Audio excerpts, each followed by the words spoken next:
What makes young people crave the rave? I'm curious what makes you so curious.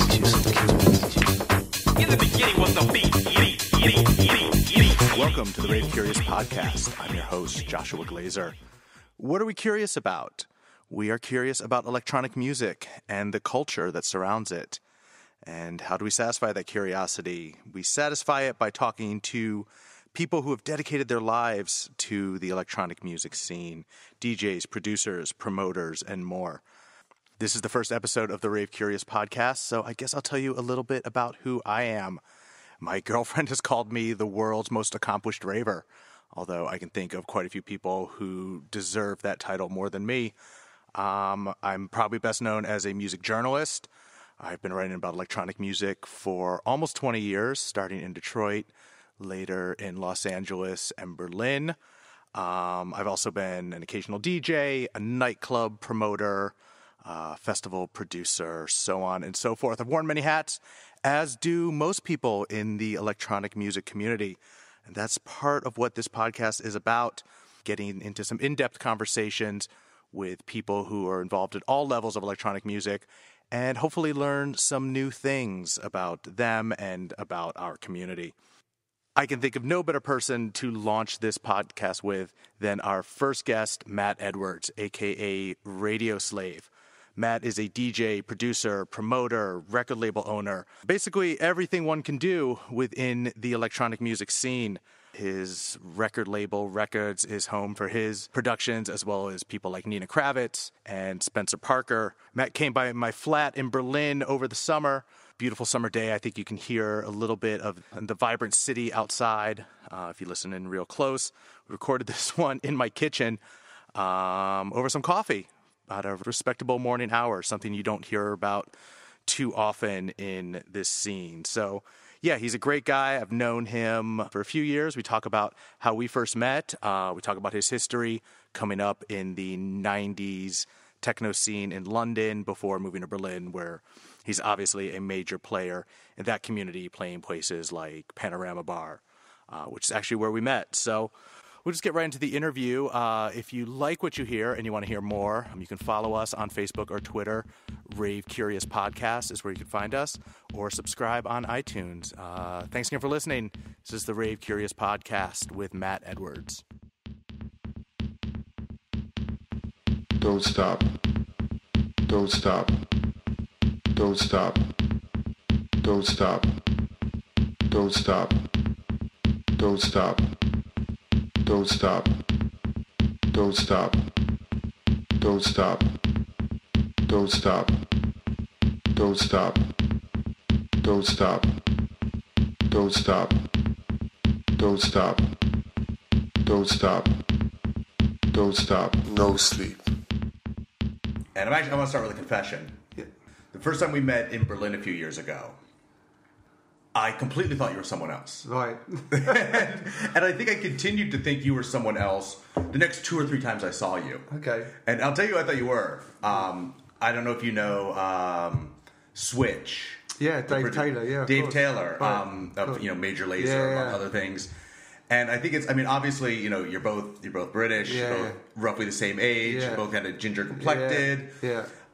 And from the one time I had met Dave, we spent a lot of time talking about like early 90s UK rave culture. Yeah. And I think when you and I met, and it was probably 4 or 5 years ago at Panorama Bar. Yeah. Could have done the same. We sat around and talked about early 90s rave culture, so I really had no reason to think that you weren't Dave Taylor. Okay. Except that you weren't him. Yeah. And, I would like to be him, actually. Oh, come on. No, he's an amazing producer, so... Yes, and you do both kind of come from that history. Yeah. So why don't maybe we should start there? Like, where are you from? When did you get into the music? I grew up in South London. I was exposed at a very early age, I guess, to the first wave of electro. And I knew you might ask me this, so I was thinking about it. And I guess looking back with all my friends and considering something like that Star Wars is coming out again this year, I think the 70s was full of sci-fi. There was so much sci-fi. Maybe, I don't know what was going on, but there were people looking to the future. But, you know, for us growing up as kids, we in the UK, we had the BBC and, of course, Doctor Who, Blake Seven.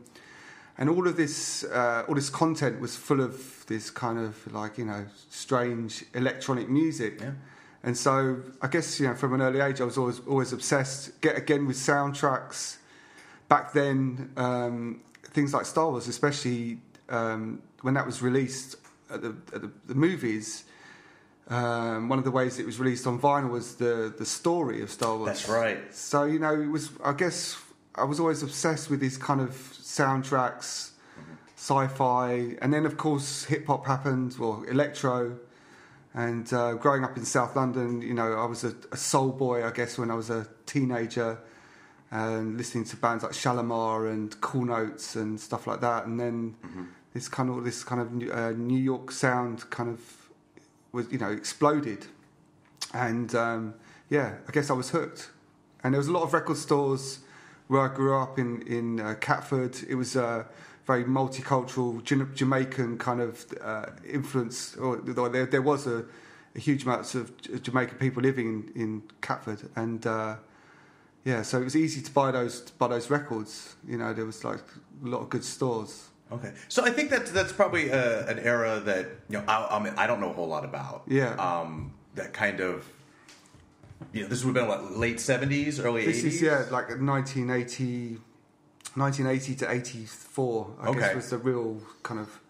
And so it was kind of like a mix of, you had this, like, you know, hip-hop and electro starting to come over from the US, but then there was also this, you know, kind of, you know, British, Jamaican, you know, Caribbean immigrants thing that was going on. Is that what you're talking about? Yeah, I mean, it was at the time. I mean, of course, there was those record stores, so there was a lot of independent record stores. And like you said, there was, you know, of course, there was bands like New Order. You know, there was the indie stores were suddenly selling dance records and vice versa. So it was a real, I guess, melting pot at the time. And I guess the other thing looking back is that, you know, the youth culture really exploded in that sort of period. You know, there was like, for us, there was like, well, for my sister who's 3 years older, there was the first wave of skateboarding in the late 70s, again coming from America. And then there was BMXing, which was coming from America. There was, you know, the shoe culture with like Nike and then, you know, just this whole explosion of kind of streetwear, you know, the tracksuits. And I guess, it was a great time to be, I guess, a teenager. There was so much sort of information coming in, and without the internet, I think everyone was, you know, you would try and grab it where you could. So whether that was going to a record store, buying magazines, you know, it was. I was really, you know, I was really hungry for it when I was a kid. There was a great article in the, I think it was the first issue of the Pitchfork review that I just finally someone gave to me. I think it's probably like 2 years old now, but the first article in the first issue was by Simon Reynolds, the, you know, kind of famed UK music writer, wrote all about 90s rave, and you know this, I'm telling you this, but it was an article all about the you know, the heyday of the UK music press, which I think was probably peaking right around that time as well, with, you know, NME and Melody Maker. Was that part of what you? I guess so. I mean, I can't remember. I'm looking back. I was more just, I guess, as a teenager, I was more into music. Maybe I was too young to really be into a lot of like NME and stuff like that. I mean, really exciting times, a really interesting period. And so from 84 to 88, I went through everything from being, you know, obsessed. I think I just got really into buying records. So I was really into New Order. So I'd buy everything. I'd be really into Kate Bush, so I'd just buy everything and listen to it. Of course, listen to it over and over again. You know, I didn't have the possibility of, you know, going on YouTube, so you would listen to an album. The one record you bought that week, sure. And I was, you know, we're obsessed with those records, and I think, you know, if I'm looking back, it's crazy. Like, albums would last you, you know, 6 months, or it depends on how into it you were, but I feel I can never figure out if New Order gets the credit they deserve. Yeah. Like sometimes it feels like, oh yeah, everyone knows New Order, and they're absolutely they were so important in bridging, rock, I guess like new wave or post punk or whatever it was, into electronic music. Yeah. But then sometimes I wonder, like, I feel like people don't necessarily know them, or people know, like, the kids know Joy Division because of the T-shirts. Yeah. But they don't necessarily don't understand that, like, these guys made such a shift. Yeah, I think maybe the other thing was that at the time was like this, there was an explosion of videos. So, and their videos were amazing. So it was, again, that period of, like, the artwork was always incredible. The videos were amazing. And just the whole package, was... Yeah. And it is also, there was a bit of that American... Yeah. Because it was the video for, was it Confusion? Where they go to the Paradise Garage and Arthur Baker takes the reel-to-reel to the, I think it was the Fun House. Yeah, and or the Jelly Roxy. Bean. And that was like... So I guess that was part of that whole, like, you were kind of seeing it. And that's one of the things I always found, kind of interesting about back then, and you read about this with the punk movement as well, where there was definitely this big exchange going on between America and the UK, but because the information was limited, as far as, like, it was just light transmissions, like a clip of a video or an article in a magazine or one 12-inch going back and forth, that people didn't have this fully formed, oh, this is what this is, and then they would just kind of copy it. It was people doing... They would have little nuggets of, like, pieces. This is what we think it is, and then they would fill in the blanks. No, for sure. I mean, we used to... I think on the BBC, I can't remember the name of the program, but you'd have programs that were about American culture that would, like, it would be on once a week, and it would show you kind of like what's happening, and like you said, it would be like a little snapshot of, say, music, of movies. So like just a little glimpse. Yeah. So you'd have to kind of make up the rest yourself. And a lot of kind of innovation came from that. Yeah, for sure. It seems like. Yeah. So I think and also I mean, so in that period, I think things were super exciting, and then by I think '86, then it was Public Enemy, and I think at that stage I was really. I'd met a girl. I was really into U2, Simple Minds. I'd fallen in love for the first time, and then suddenly there was this super aggressive, like, hip hop. Public Enemy, and I think that changed everything. In what way? Well, it was just really raw. It was really rough, and I think switching over from U2. Yeah. I see. Okay. Well, I did musically, and also, I guess those albums as well were. Even though the lyrics and everything were super forward thinking, and the way that they looked, the production was almost going back to the early hip hop, with like Grand Wizard Theodore, where it was literally just breaks, So it was 2 records, and it was really rough, and so again I was like, wow, this is exactly what I love again, Yeah, Bomb Squad. Yeah, when I was really lucky. My father worked as a art director in the West End, and so he was surrounded by young designers. Okay. And I didn't really think about it at the time, but there was a really famous record store in Soho called Groove Records, and I was really lucky because one of my dad's friends at work used to go there every day. I mean they were earning good money at the time, and so I was really lucky. My dad actually bought me home a copy of Wild Style soundtrack at the time. So it was good. I think I was lucky to have got all these records, or to have been there when these things kind of happened. But maybe through older people, like my father's friends, Well, that seems they were probably really, they were probably really cool dudes back then. Yeah, in fact, they were probably half the age that we are now, or maybe a little older. Yeah. But one thing I always loved. About that Public Enemy, about It Takes a Nation of Millions to Hold Us Back, that opening was recorded in England. Yeah, that's right. Live, yeah, it's Brixton with the Flash Gordon sample. Yeah. And I remember hearing that, maybe middle school or whatever, and just be like, England? Like, what are they doing in England? What is? Yeah, it was kind of a strange choice, wasn't it? Yeah, to use that, but. Yeah, it was pretty crazy. But then I would always be bummed out because it was just like the intro to the concert, and then it would fade out and the album would start, and I was like, kind of want to hear the concert. Like, I want that recording to keep going. Yeah. But so what kind of you say your father was an art director? What sort of stuff? He was just he was an art director for Reader's Digest, the American publisher, and so I was lucky when I left school, which was at 16. I hated school, and I was really into art and stuff, and so I was really lucky that my father got me a job as a runner for one of the graphic design houses that he used at the time. This was pre-computers, and so I ended up being a paste-up artist, so doing design work using a scalpel and a ruler, and cutting and pasting type and stuff. Okay. Yeah. So is this something you are still into? Give you kind of like an aesthetic, a visual aesthetic, as well as. Of course, I mean it was, and it was great for me to have that experience. It was just before the Apple Mac came in, so I literally I did this for a few years, and then I went to university, and as I went to university, computers came in, and literally everything changed. So all the 3-4 years that I've been working as a designer just went out the window. Just disappeared. Skill set completely worthless. Yeah, and it's a shame because it was a real art form back then, and setting type and typography is something that I still love. It's probably something you could do now, like via Etsy. Yeah. Like old school hand. Well, people have gone back to it. I think it's like in the same way of the people are now obsessed with hardware in music. I think the same has happened with, say, graphic design and looking back at old techniques.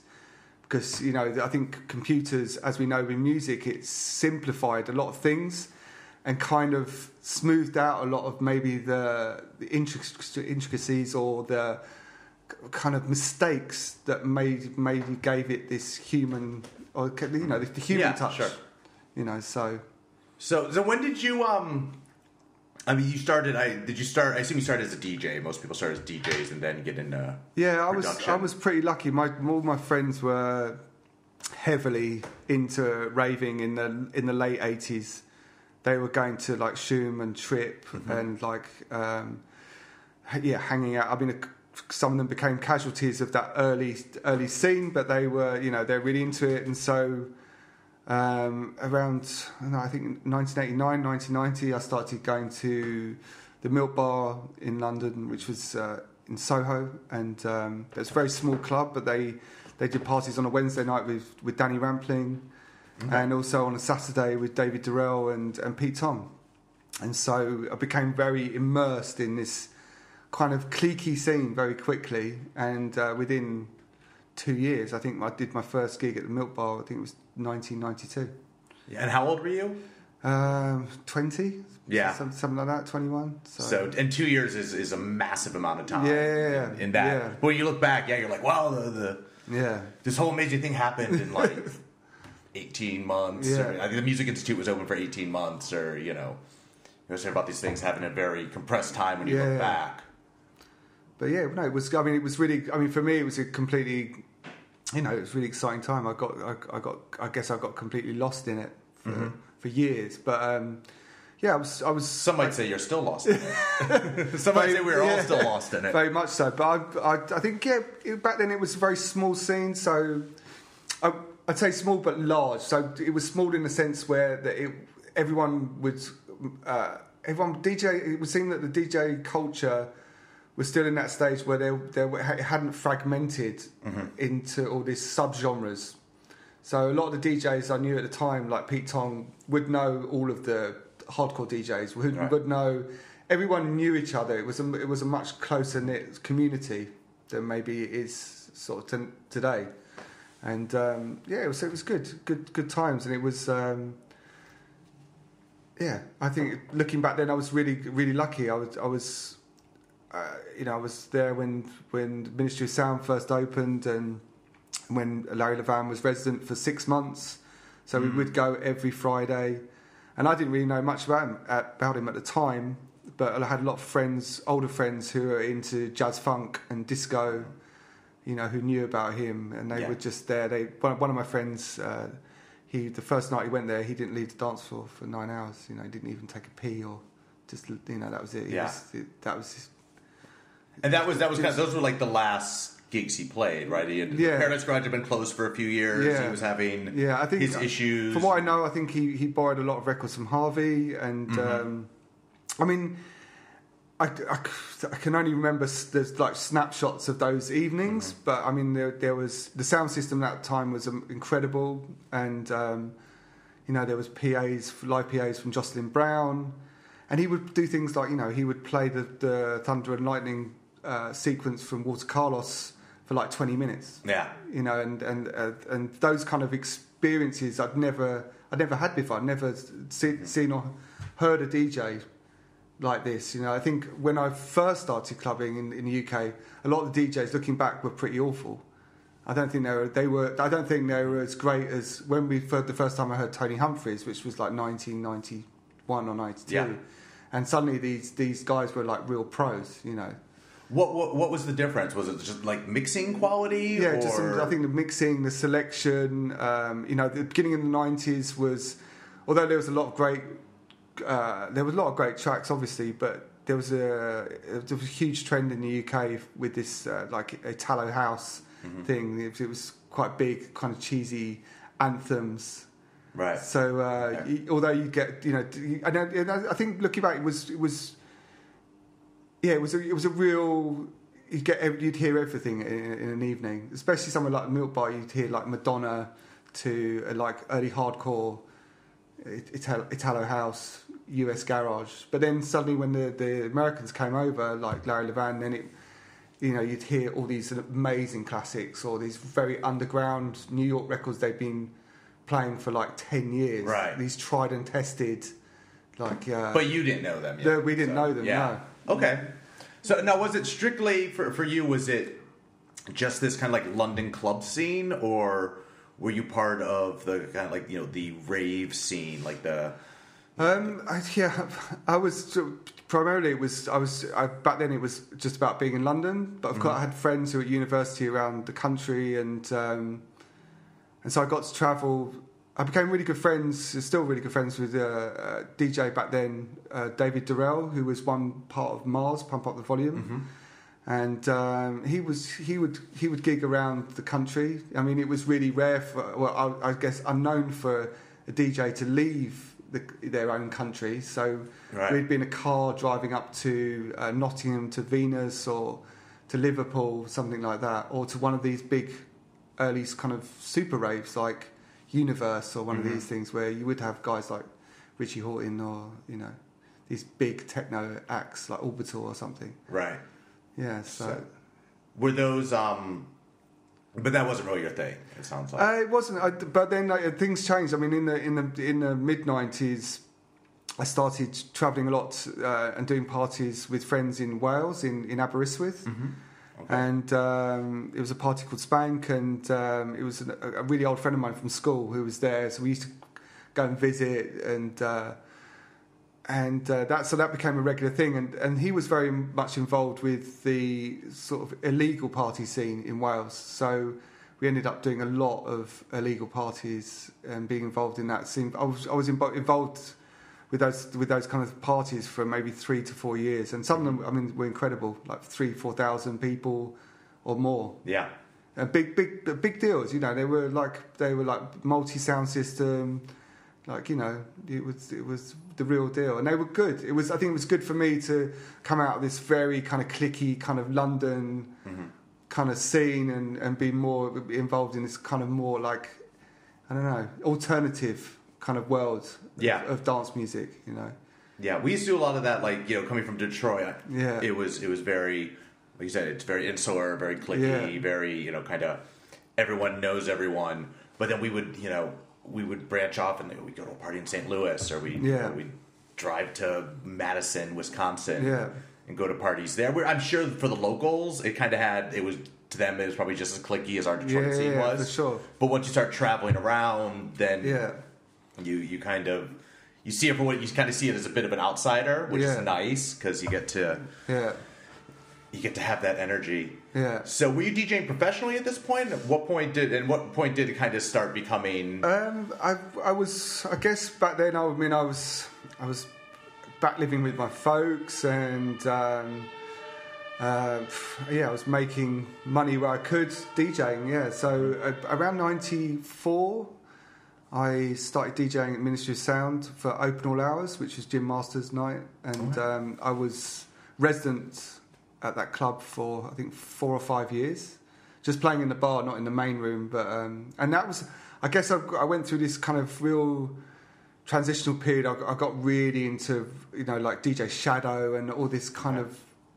Moax stuff, and this kind of very slow kind of, I don't know, maybe I guess I was digging around trying to find more alternative kind of or a weirder take on what was going on.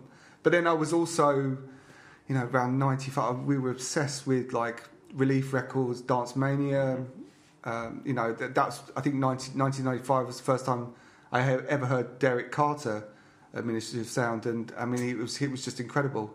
I think it was a real first time I saw him, 95, 96, and it was a real game changer for me because again, we'd just been used to so many DJs that were not kind of sloppy, but just UK DJs, or I guess sort of another thing is maybe it's the grass is always greener, and you suddenly hear this guy, and it was like wow. And I always remember he had a beer in one hand, a cigarette in the other, and he mixed in city Anagay.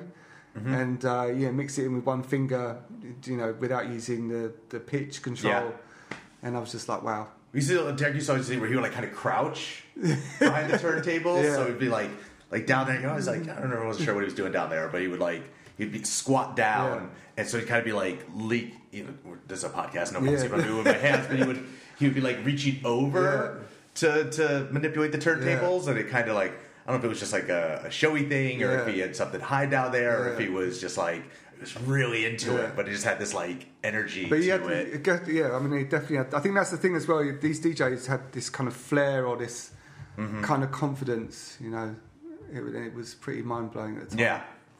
Yeah. So, at what point did you start leaving the UK as either as a raver or as a DJ? I mean, I was travelling when I was younger, but I mean, it wasn't until really, I guess I started DJing internationally around 2003, 2004, something like that. DJing in Italy and doing gigs as Radio Slave. Right. But before that, I mean, it was... when did Radio Slave start? I don't actually know. So the whole Radio Slave story begins... I think it was September 2000, or it could be September 2000 or September 2001. Mm-hmm. But it was just right around the time that Kylie Minogue's "Can't Get You Out of My Head" was released, and I did an edit or kind of remix with a friend, and that was then submitted to. We gave it to Pete Tong, and Pete Tong played it on Radio 1. The EMI signed the remix, and from that it kind of all blossomed. Right. It all took off from there. But at the time I was living in Brighton, I was kind of back into making music and sort of backtracking. I'd left London in 1998 and moved to Brighton, and I started DJing more down there and being involved in the scene in Brighton itself. And that's when I met producers like Serge Santiago, who was who was my partner originally in Radio Slave. So yeah. So did this kind of coincide with the whole getting like the slower, weirder? Because that was like Moax was London, but a lot like the trip hop stuff was from. I don't know. I went through so many different phases. Right around the time I moved to Brighton, I was working for a company called Vapor. And they did events at like Home, which was this very infamous club. I went to Home once. Right. Well, we did these vapor parties there. We actually had Larry Heard. We did a track mode party with him and a Brett Dancer, Theo Parrish. We also did a Planet E party. That's where I first met Carl. And we were doing these kind of multi-label showcase parties. Mm-hmm. But they went from everything from having, sometimes we'd have like a warp room or reflex room. And I guess, maybe from 2000, from the mid 90s to say 1999, that's when I also met Joel Martin, who became my partner in Quiet Village. He's like an old a school acquaintance that I never knew at school. Okay.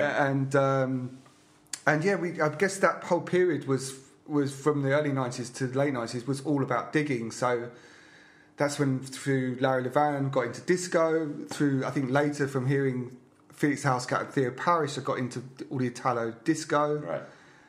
In between that, me and Joel got heavily into all the library music from the UK, and he was very good friends with I can't remember this UK hip hop DJ. But anyway, yeah, we were just consuming a huge amount of music. So, and that took me everywhere, in every genre, I guess. And this is a period before the internet, so you had to, if you wanted to find out about music, you had to dig for it. Right. So does that ever happen anymore? Where you kind of discover? We're getting off the history here. Yeah. Where you discover a sound or a style or a genre that you weren't acutely aware of? I mean, it happens every day. I mean, there's always labels, and there's always music that I'm discovering. I think the problem I face as I get older is I don't have the time maybe to really indulge myself in maybe some of the weirdest kind of music that I really love, because I'm working DJ, so I'm always looking for things that maybe work on a dance floor. In that context. In that context, yeah. Although I do, I still love soundtracks, and I still buy a lot of, weirder gear. I just don't have I honestly don't have the time to listen to it, which is, I find it's a problem. Yeah. I did that. There was Spin put out their, it was like top 50 dance tracks I saw this, so far this year. I was like, all right, look at this, because I'm so not up on the new. And I was never that much. I never had that DJ autism, as I offensively call it. Like, I was like, I knew DJs. I was like, mixtapes and this, like that kind of that context. I never really had to. Oh, like, well, this record is this and this and the B side of this, and this label number 32. And, but I was like, man, I don't know any of this. Yeah. And so I made a Spotify list that I'll get around to listening to maybe in the next week or two. Like, make my way through it. But I just read the comments on Facebook where people were dismissing it. Of course, and but they seem to have some decent minds over there when it comes to this stuff. Like, I mean, it was quite a varied list. But I mean, and again, that sort of highlights a point that, at the moment, well, in this day and age, we're so overloaded with noise. You know, that it's, for me to keep up. I mean, I look every day. I check every day websites like Dex, Hardwax, Juno, and then I'm looking at Phonica, and that's also, and as well as that, I'm also going to the stores as well. Right. But with traveling and traveling or being on tour, I mean, I find that I have to check every day. And that's just to stay, that's not including all the promos or music that I'm given, but, the friends give me and stuff like that. So there's a huge amount of music, or maybe too much music to sort of to consume, and that, and also as well, all the old stuff. Yeah. That people are constantly, not only myself, but people are always, finding these long forgotten, gems. Yeah, there's always a level deeper you can go. Yeah. So I mean, it's never ending. It's it's a never ending world of records. Does that make you feel excited or tired? Well, I mean, I've got a lot of records. So I mean, I actually I have this problem that I live in an apartment where I have the records are right next to where I sleep almost, and in that way, it's a bit of a burden. But to a lot of people, it's when they come over, it's really exciting. So, but I think from knowing collectors, I think people are always bored with their own music, and that's the thing. You always want more. You always want something else. And I think that's where it's still exciting when you go to like an obscure record store in Belgium or in a city you've never been to before, and you see a pile of records where you don't recognise any of the covers. Right. And you just want to know what it is. So, but I guess we could maybe bring up the fact that your record label is restarting. Yeah. So you're going to become part of the problem or the solution, depending on how you look at it. But you guys, Rekids isn't that obscure label. No. Rekids is almost like, I think of it in a lot of ways like kind of like a relief. Yeah. Or where it's actually like, no, everybody has those records. Yeah. And that's kind of what's awesome about those records. They're not the obscure. They're the... No, I mean... they're not hits. That was always the idea with Rekids, was to almost be like a populist kind of label. I'm really into pop art and a lot of American pop artists and also English ones, and I like the idea of the things coming from pop culture and being accessible. And I think with dance music, especially these days, I think it's so easy to make an obscure white label that sounds like something else, or copy Basic Channel, or be very subdued and deep. But it's really difficult for people, it seems, to make hits. Yeah. And people don't want to make hits, it seems, because it's not cool. There aren't records like Stardust, or there aren't great... at the moment, I don't feel like people are making great dance records that could be... There probably are, if I really picked through what's coming out, or has come out this year. There's probably like one or two, but if I looked back to maybe like 2006 and 2007 when we first started Rekids, I always think that there was it was a golden period of dance music. Like there were records like Cobblestone Jazz, Dump Truck, Audion Mouth to Mouth. There was these very standalone records that were great, that stood the test of time. That were maybe quite they're quite energetic, and they're made for the dance floor. But I think sometimes maybe that's what's been missing recently. Why do you think that is? I don't know. I don't. It's weird.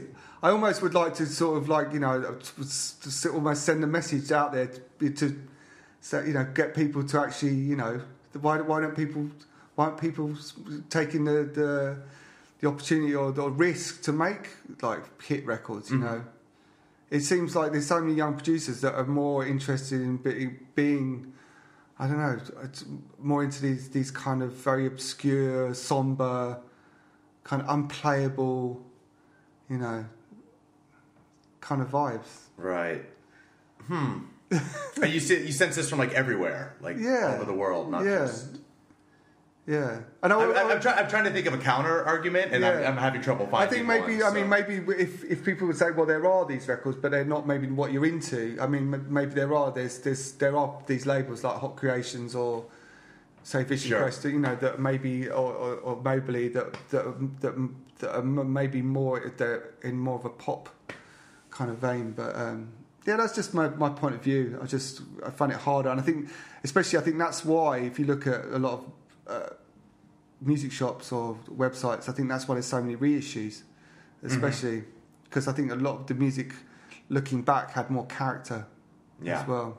So, but you guys put out, I mean, you had like Nina's album. Yeah, for sure. Which actually wasn't a particularly hit-driven dance floor album. No, for sure. I mean, I think the only track maybe that you could call a hit was Ghetto Cravats, But yeah, it was good. That was again. But I like that about Nina, and I think she had two really strong singles. She had "I'm Gonna Get You" and "I'm Weak," which preceded the album. Right. And I think the album it works as a complete body of music, which is great, which is difficult as well when you're making dance music. Yeah. Well, that's to paint that kind of the picture. Oldest thing. Yeah. How do you make an album and not just a collection of singles? Yeah. Or, one more fucking DJ tells me, read an interview like, well, I'm working on my album. I don't want to be on the dance floor. It's like, oh, no shit. Yeah. Let me guess, you want to do soundtracks too. Exactly. But no, I think, I love that album, yeah. So I'm trying to figure out, like, so you're relaunching. Yes. Records after there was some... issues, some personal / business. Yeah, basically we hit a wall around the middle of 2013, and it then took around 6 months to kind of decide that we'd need to put things on hold. Unfortunately, I stopped working with my label partner, and with the great help of a new accountant that was appointed, the label was saved, and I think it was actually down to this accounting company in the UK. I think they really they did an amazing job, and they managed to piece it all together. We'd been, since Rekid started in 2006, we've been through all sorts of tragedies with distribution companies going under, losing lots of money, the usual music industry bullshit. Yeah. But so and so things were just in a mess, and I think we just hadn't stopped as well. And maybe that's what was needed. We needed to kind of take a look back and say, okay, we need to fix these problems. And now Rekids is in a much healthier place. Okay. As a company. You might be the first musician to ever give a shout out to his accountant. Yeah. Maybe you and Jay-Z. Well, I mean, to be honest, I'm terrible with money. I mean, I'm probably like most creative people. Yeah. It's probably the last thing I think of and have thought of. And but I would thoroughly recommend, or if you're getting involved in the music industry, or you're considering a career in music, then befriend an accountant and befriend a lawyer, because they'll really come in handy. Yeah. And they can really assist you. I think there's so many pitfalls in even in just having a company, or especially with Rekids, where we were signing artists, so we're responsible for their part of their livelihood, and also in looking after their catalogue and making sure that the best is done for with their music. Right. So it's quite a responsibility. So I think you need to have the right people, or trustworthy people around you. Yeah. You said you had come assigned. Was it like a receivership? Like what did it? No. Or you hired a new accountant? Yeah. No, okay. we basically we had an awful experience with a previous accountant. Gotcha. Which I won't go into. But we took on a new accountant. Yeah, okay. He's actually Goldie's accountant, and he looks after some real heavy hitters. Is Goldie still a heavy hitter? Well, I'd say he probably is a heavy hitter in the sense of he probably but I meant heavy hitter as in sort of like from all walks of life. This accountant deals with. I think that's a good thing. So he's involved with pop guys, or hardcore, or jungle DJs, whatever you want to call them. So yeah. Okay, so he's but he's definitely a music. So yeah, he's got his foot in the street. He knows what's going on. One foot in the bank, one foot in the street. Yeah, but I think in this business you have to. Yeah, absolutely. It's super shady. It is super shady. Yeah. So why do you think that is? Do you think it's just because there's not enough money to go around, or? Well, I think it's just.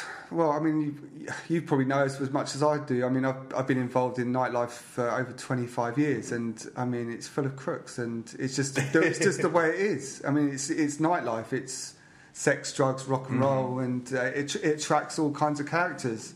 And some people are very good at manipulating other people and getting money. Yeah. It's funny. I've been around it, but I think coming from the journalism end, I had this conversation with Lori Bula, who manages like Z Trip and Shepherd Ferry and some other people like that. And she's been in it forever. And we were talking, and we brought up somebody. I honestly don't remember who. And she's like, we're not talking right now. Yeah. Oh, that's too bad. She's like, we'll be talking again in a year. You know how this business is. Like, if you're in this long enough, you're going to get in a fight with everybody. Yeah, which is how it goes. I looked at her, I was like, no. No, I think when you're a journalist, and especially like at the time, Herb was still around, and like when you have something, everyone just kisses your ass all the time. So I never really had to actually face those things. I don't think I'd have the stomach for it. But I think from being a label owner or being a DJ, so much is said. It may be in a nightclub environment. Yeah. Deals are done over, in toilets. Yeah. As they were with, And I think it's just the way, the nature of the business. This is why I was involved in a thread on Facebook where people were talking about contracts.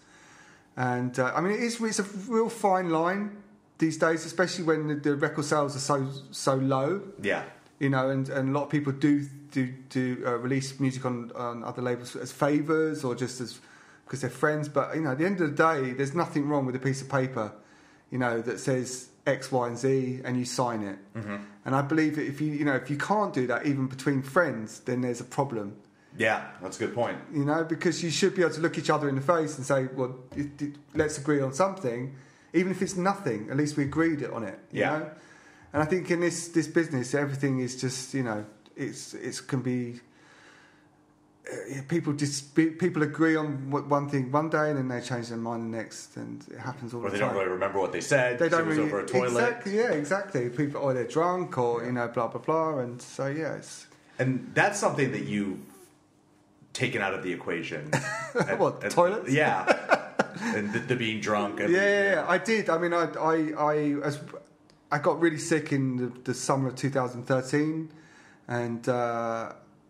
It was actually in Berlin. I had really bad tonsillitis, but they didn't know it was to do with my tonsils to begin with. And so I was in hospital for like 2 weeks, and some other things happened in my life, and things were going wrong with the company. And so as part of my recovery, I decided to go sober, which is probably the first time, was the first time in my adult life I'd stopped drinking. And I was a social smoker. And I hated it, and obviously working in nightclubs, DJ, you're around people that smoke all the time. It's really difficult to kick the habit. So I decided to stop everything. I'm wanting one just while we're sitting there. Just this conversation is kicked into craving. So it was long overdue. It was like a bit of a wake up call for me, and suddenly I had all this time. I wasn't tired. I think it really improved my DJing, also my outlook on music, where I was with production, and kind of gave me the sort of the headspace to kind of maybe reflect and look back on what I'd done and where I wanted to go. And so I sort of also, with the touring, I wasn't drinking, so I kind of had much more of a clearer sort of idea of what I was doing, right. Or the environment, and suddenly, it was things were a lot clearer. I'm not saying that it's good for everyone. I think some people operate best when they're, maybe not drunk, but having a good time or partying. But it was good for me. It seems like everyone's kind of, I don't want to say everyone, but a lot of people I know either they're not necessarily going sober, but they're definitely they're picking their part, and you kind of have to at some point. I mean, at some point your body. Yeah, I mean that's the thing. I mean, I'm 44, although I think I'm 39 on Wikipedia. So I'm 39, and I think I've enjoyed I've had some really good experiences of in hedonistic experience, shall we say? Sure. In my life, and so maybe it's done it's had its course. So, and now I started drinking again in January, and I'm enjoying just having a few drinks and. That's it. I hope I'm in a similar situation. I more or less stopped right around Christmas this past year. I didn't get physically ill, but I found that I just kind of hit a low point in just like my personal life, my professional life. I generally wasn't happy, and I started to realize that the alcohol, even like that first beer, would actually put me in a bad mood right away, and it probably took me 6 months to figure out what was going on. Like, why am I crabby all the time? I finally realized like, oh no, I'm out, I'm feeling good, and then the alcohol's supposed to take you up, but they take you down later. No, for sure. It just kind of there was no up. Yeah. So it was literally like, would you like a glass of melancholy and sleepiness? No, that doesn't sound like a good thing. And I've maybe 2 or 3 times decided to have a drink, why not? And either I ended up getting drunk 2 or 3 times, or that first beer, or the one shot, toast, the shot of whiskey or whatever. And I was like, well, that just ruined my good time. I'm ready to go home now. Yeah. And I don't know if it's forever, and I would like to kind of find maybe a bit more of a balance. Yeah. But I had actually a great experience, because one thing I was afraid of, obviously, is, you know, you wrap so much up into, you know, partying and, you know, going to clubs, and, you know, your whole kind of, like, when I was like, what's going on? Your first answer is, well, this weekend I'm going to go see this DJ, and it's like that becomes like the kind of almost like the mile markers. Yeah. You know, for like how you're living your life. But I did go to Berghain on Sunday. I saw you and I saw Eric Cloutier and stayed for 5 hours. Had a really good time. Danced a ton, probably more than usual, because I wasn't drinking and I wasn't blabbering to people. And thank God that you know, I was genuinely concerned whether I would find any interest in this thing. Yeah. You know, no, I think you like could do it. I think especially living in Berlin, I think it's a really easy place to just dip in and dip out, and like have a great time. On, like you said, on a Sunday morning or Sunday afternoon, and you know, I woke up, I got in a drive now car, I drove myself to Berghain, I DJ'd, and we stayed for a few hours and left and went to Hasir and had lunch. Yeah, you know, but I think Berlin is a unique place, and especially Berghain, where you can have those experiences. I mean, my experiences of Sunday clubbing in the UK from when I was younger usually meant going all the way through. Yeah. You know, and ending up at an after party, ending up at, you know. But when I moved to Berlin, suddenly I had friends who would have these kind of, you know, brunches and then go and sit at the bar. You know, Panorama. People tend to only think of, like, they assume that because Berghain's open for 36 hours, you have to be there for 36 hours, and it becomes. I have friends that are there for 36 hours. Yeah, I mean, I think 20 is my cap. Yeah. For Berghain specifically, you know, one like single venue. Yeah. Party, but even there, you can go. I mean, if you do stay for a long time, you can. That's a great thing. You've got the garden, or you've actually got the beer garden where you can have breakfast, or you can have you can have a coffee. Yeah, it's so different to other parts of the world, and you know, I think being a DJ and being involved in this scene, you're surrounded, of course, by all these sort of these things, you know, drugs and alcohol and cigarettes and whatnot, and you know. Yeah, it's just what it is. Yeah. So it's I think people really underestimate the experience of going out to a club with 8 hours of sleep in your sails. Yeah. You know, to like the whole like go to bed at 2 a.m. on Saturday, sleep, you know, sleep till 10, 11 in the morning, go have breakfast, and it's like, I think half the problem, like when people go out at night, you've already been up all day. Yeah. So you've been up all day, you go out, in 2-3 hours your body's ready to go to bed. Yeah. So now you're fighting your body, whether it's with, you know, drugs or Red Bull or which is a drug, you know, like or you could not fight your body and you know, sleep. You'll get a full night's sleep, and then it's going to a club the way other people would go. What do other people do? To a park? Go to a park. Go sailing. Sailing, yeah. Maybe a little more physically taxing. But, But I tell you, because yesterday, was it yesterday? Yeah, yesterday I decided to try out the morning glory thing they started doing in Berlin. It's like a monthly sober, like come have a dance before work. Oh right, okay, kind of thing. And where do they do this? This time it was up in Prenzlauer Berg. Okay, they've done a few at Neuheimat before. No fucking way, man. It was awful. It was terrible. And who was DJing? Nobody. And the music was terrible. Yeah. And the sound system was horrible. And it was like... And I don't think it's specifically... it is like... it is a sober thing. Yeah. Like, they don't serve alcohol. Right. It's a Wednesday morning. Kind of... Like, this is not an after party. This is something to do before work.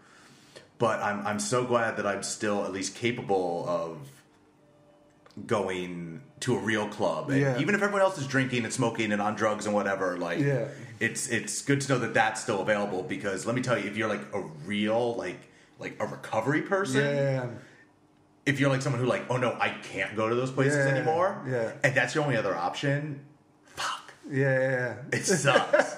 It's really, really bad. Yeah. And I don't know if somebody could maybe do a high quality version. I guess you can't, because if you're not selling alcohol, there's just no revenue. No. That's ultimately what's gonna... No, it's funny actually, because when Ministry of Sound first opened, that was that only had a juice bar. That was alcohol free. But I think, looking back then, the other things that were available were much better than anything that's available now. So. Sure. So I think there's even in Berlin. Yeah, I think back then there was a lot of smiling faces and people were just like in this, very, very euphoric state. Well, there's the whole theory that I need to read more about this because I've only caught it one or two places where it was like, the ecstasy in the 90s. Yeah. It was derived from one of the main chemicals came from some tree. Right. And it was not to say, everything comes from a plant. Everything comes from a plant or the ground. So I'm not saying this is more natural, but it was a specific something from a tree. And at some point in the late 90s, early 2000s, when the East got bad, it's because you literally, it killed all the trees. Right. Like, there wasn't any more. So then the chemists went, like, okay, how do we create MDMA that is chemically, the same, but using other, whatever, still moving molecules, and eventually you can get to those exact molecules. But they say that there's, that little difference, that, like, that's the little, the smile as opposed to the grit. Or it might just be because it was everyone's first time, and I don't know. Yeah, I think it was definitely heady days. So, very different. Yeah. I used to always complain. I was like, when's there going to be a new drug? Like, because it feels like that was the last one, the last good one, anyways. I think we'll look definitely. If you look back, every sort of musical movement, a lot of musical movements were driven by something like either war or drugs or both. Or both. Yeah, combination. Or some kind. But I think that's maybe the thing that's been lacking definitely in a youth movement now, is that there's no sort of driving force. Yeah. I think maybe, beyond Instagram. Yeah, I think it is the internet. I mean, but maybe there's very little for kids to maybe grab hold of. Mm-hmm. There's so much choice, so much, everything's available, and there's not just there's not one thing, that they can really. Yeah, I mean, I never really thought about it when I was 18 or 19, but newspapers in the UK were like smothered with like ecstasy pills and acid house. There was all this kind of furore in the UK of, about these illegal parties and stuff like that, and so.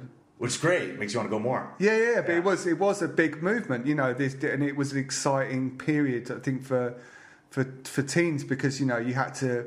My friends, they used to draw maps, for the parties, and they used to be photocopied and handed out, or I never went to one of these M25 raves, but you'd have to go to a phone box, and this was back then when if you arranged to meet someone at a certain time, you'd turn up on time. Because otherwise you would never see anybody. Yeah, not like these days where you arrange to meet someone and they're like an hour late. Or worse, or they'll just phone it in. They'll call you and say, "I'm not coming." Blah, or blah, blah. In Berlin, it'll be like, "Oh well, I'll see you at Berghain." Yeah, or like, can I get a window?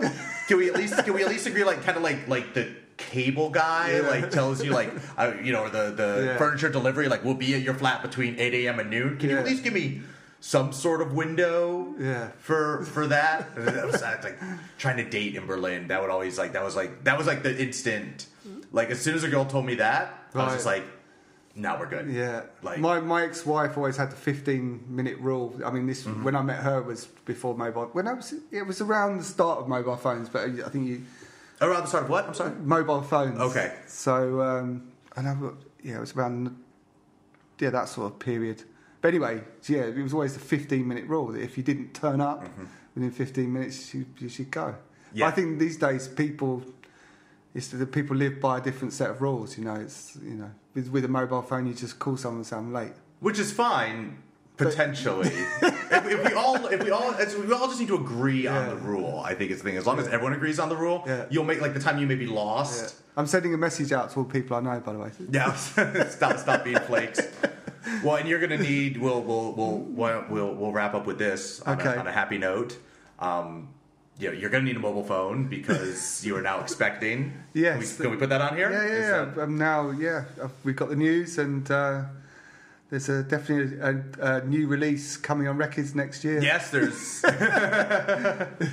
So am I making this up, or did somebody give their kid a label number? I feel like I've heard of that. No, but I think it's always joked about. Maybe it's just joked about. Yeah. But yeah, we're expecting. So that's the big news in my world. And the mother is your friend. This is a long-running acquaintance. She's my fiance. Now she's your fiance. Yes, but at the time. Yeah, so we known each other for a long time. Your partner's in Electric Uniform, which we should give a shout to. Yeah.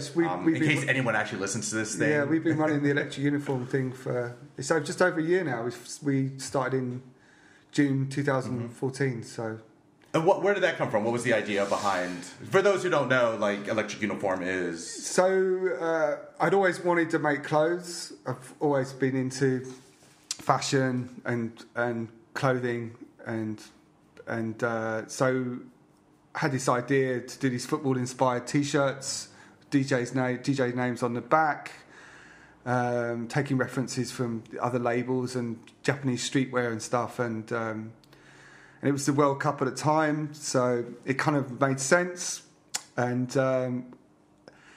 through some friends, through some work colleagues, it actually worked out. We could have a pretty quick turnaround. So from the concept to the delivery date on manufacturing the T-shirts would work in the time frames we had. So it was feasible. So we took the idea, and it's worked really well. We give €5 from every T-shirt sold to Berlin-based charity Outreach, and they help facilitate sporting events for children.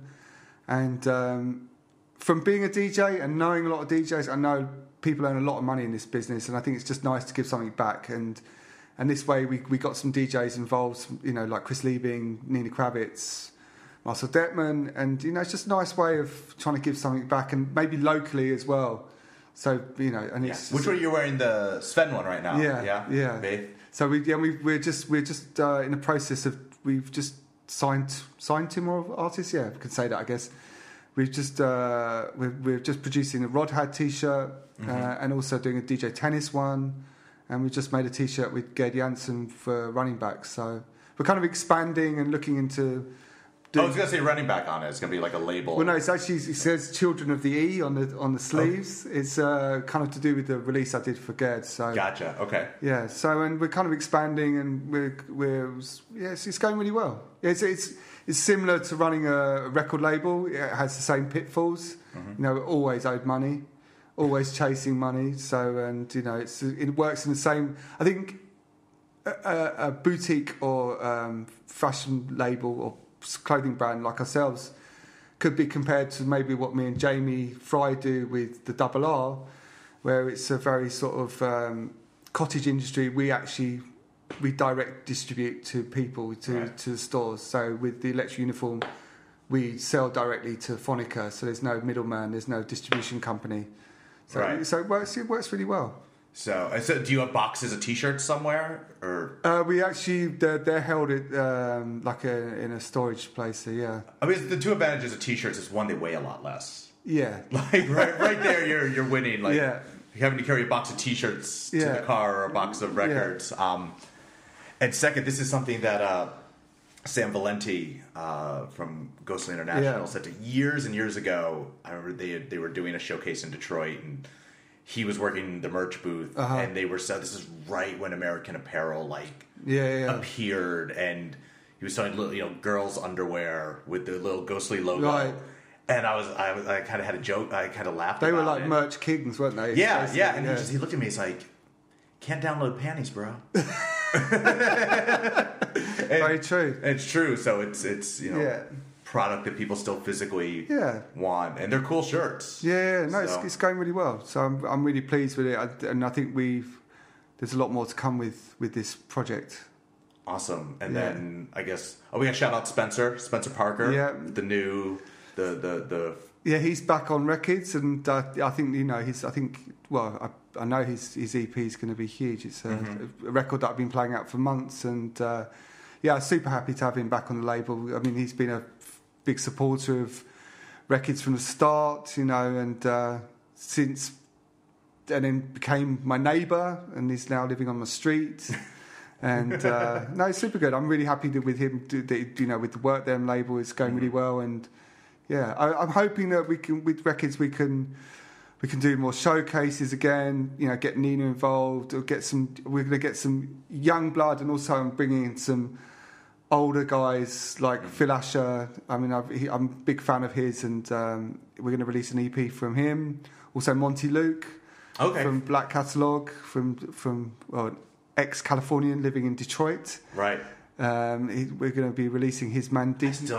I still can't believe why people do that. I don't think he quite understands, but we'll be releasing his Mandingo project through Rekids. So yeah, there's loads of things happening. So awesome. Yeah, dude, thank you so much for doing this. Cool. Thank you very much. Thanks for having me. It's great. I can't think of a better first one to do. Cool. So thank you. Thank you very much. All right. Cool.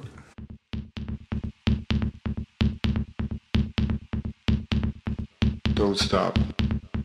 Don't stop. Don't stop. Don't stop. Don't stop. Don't stop. Don't stop.